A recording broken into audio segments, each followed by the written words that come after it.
ಎಲ್ಲರಿಗೂ ನಮಸ್ಕಾರ. ಕನ್ನಡ ಕಹಳೆ ಯೂಟ್ಯೂಬ್ ಚಾನೆಲ್ಗೆ ಸ್ವಾಗತ.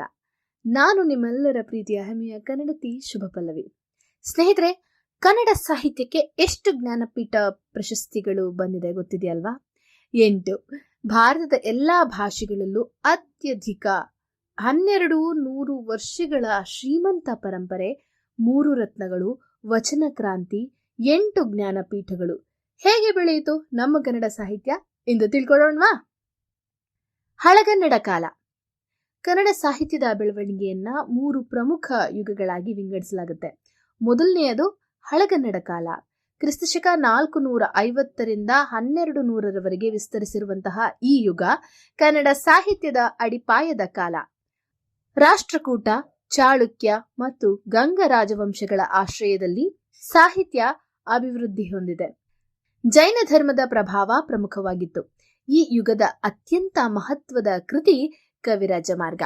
ಕ್ರಿಸ್ತಶಕ 850ರ ವೇಳೆಗೆ ರಾಜ ಅಮೋಘವರ್ಷನ ಕಾಲದಲ್ಲಿ ಶ್ರೀ ವಿಜಯ ರಚಿಸಿದಂತಹ ಈ ಕೃತಿ ಕನ್ನಡದ ಮೊದಲ ಲಭ್ಯವಿರುವಂತಹ ಗ್ರಂಥ.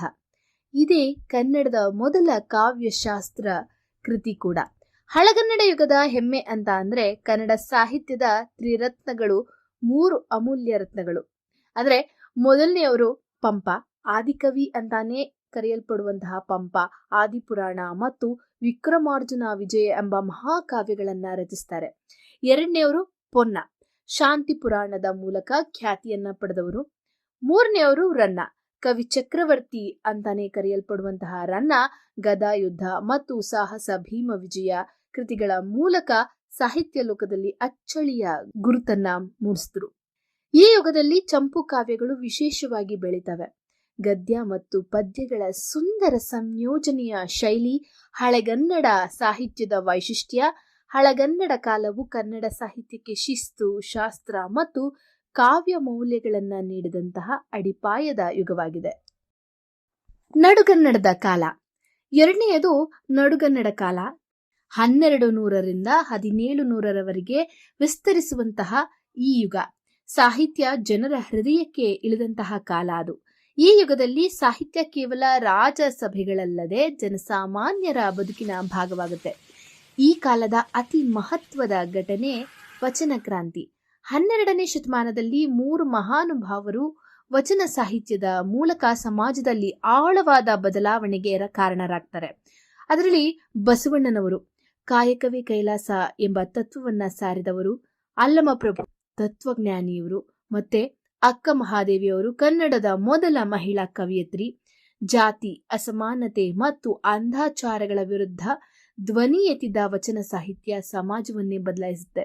15ನೇ ಶತಮಾನದಲ್ಲಿ ಕುಮಾರವ್ಯಾಸ ರಚಿಸಿದಂತಹ ಕರ್ನಾಟ ಭಾರತ ಕಥಾ ಮಂಜರಿ ಮಹಾಭಾರತವನ್ನ ಜನಸಾಮಾನ್ಯರ ಭಾಷೆಗೆ ತಂದಂತಹ ಮಹತ್ವದ ಕೃತಿ ಇದಾಗುತ್ತೆ. ದಾಸ ಸಾಹಿತ್ಯವು ಈ ಕಾಲದಲ್ಲಿ ಅತ್ಯಂತ ಜನಪ್ರಿಯವಾಗುತ್ತೆ. ಪುರಂದರದಾಸ ಕರ್ನಾಟಕ ಸಂಗೀತದ ಪಿತಾಮಹರಾಗ್ತಾರೆ. ಸಾಮಾಜಿಕ ಸಮಾನತೆಯ ಧ್ವನಿಯನ್ನ ಎತ್ತಿದವರು ಕನಕದಾಸರಾಗ್ತಾರೆ. ಈ ದಾಸರು ಭಕ್ತಿಯನ್ನ ಸಂಗೀತ ಮತ್ತು ಕೀರ್ತನೆಗಳ ಮೂಲಕ ಮನೆ ಮಾತನ್ನ ಮಾಡ್ತಾರೆ. ನಡುಗನ್ನಡ ಕಾಲವು ಸಾಹಿತ್ಯವನ್ನ ರಾಜಸಭೆಯಿಂದ ಜನರ ಹೃದಯಕ್ಕೆ ತಂದ ಭಕ್ತಿ ಮತ್ತು ಸಾಮಾಜಿಕ ಚಿಂತನೆಯ ಯುಗವಾಗುತ್ತೆ. ಹೊಸಗನ್ನಡದ ಕಾಲ. ಮೂರನೆಯದು ಹೊಸಗನ್ನಡ ಅಥವಾ ಆಧುನಿಕ ಕಾಲ. ಕ್ರಿಸ್ತಶಕ 1700ರಿಂದ ಇಂದಿನವರೆಗೆ ವಿಸ್ತರಿಸಿರುವಂತಹ ಈ ಯುಗ ಬ್ರಿಟಿಷ್ ಪ್ರಭಾವ, ಮುದ್ರಣಾಲಯಗಳ ಆಗಮನ ಮತ್ತು ಆಧುನಿಕ ಶಿಕ್ಷಣ ವ್ಯವಸ್ಥೆ ಸಾಹಿತ್ಯದ ದಿಕ್ಕನ್ನೇ ಬದಲಿಸುತ್ತೆ. ನವೋದಯ ಯುಗದಲ್ಲಿ ಪಾಶ್ಚಾತ್ಯ ಸಾಹಿತ್ಯದ ಪ್ರಭಾವದೊಂದಿಗೆ ಹೊಸ ಚಿಂತನೆಗಳು ಕಾಣಿಸಿಕೊಳ್ತವೆ. ಕುವೆಂಪು ರಾಷ್ಟ್ರಕವಿಯಾಗ್ತಾರೆ.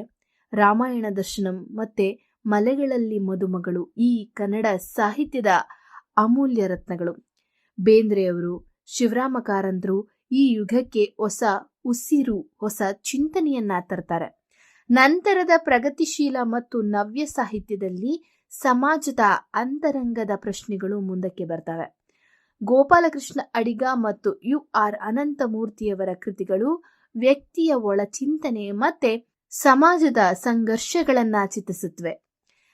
ನವ್ಯೋತ್ತರ, ಬಂಡಾಯ ಮತ್ತು ದಲಿತ ಸಾಹಿತ್ಯದ ಮೂಲಕ SL ಭೈರಪ್ಪನವರು ಮತ್ತು ದೇವನೂರು ಮಹಾದೇವರಂತಹ ಲೇಖಕರು ಮೌನವಾಗಿದ್ದ ಧ್ವನಿಗಳಿಗೆ ಶಕ್ತಿಯನ್ನ ನೀಡ್ತಾರೆ. ಮತ್ತೆ ಇಂದು ಕನ್ನಡ ಸಾಹಿತ್ಯಕ್ಕೆ 8 ಜ್ಞಾನಪೀಠ ಪ್ರಶಸ್ತಿಗಳು, ಭಾರತೀಯ ಎಲ್ಲಾ ಭಾಷೆಗಳಲ್ಲೂ ಅತ್ಯಧಿಕ. ಹಳಗನ್ನಡದ ಶಿಸ್ತು, ನಡುಗನ್ನಡದ ಭಕ್ತಿ, ಹೊಸಗನ್ನಡದ ಚಿಂತನೆ, 1200ಕ್ಕೂ ಹೆಚ್ಚು ವರ್ಷಗಳ ಈ ಜೀವಂತ ಪರಂಪರೆ ಇಂದಿಗೂ ಬೆಳೆಯುತ್ತಲೇ ಇದೆ.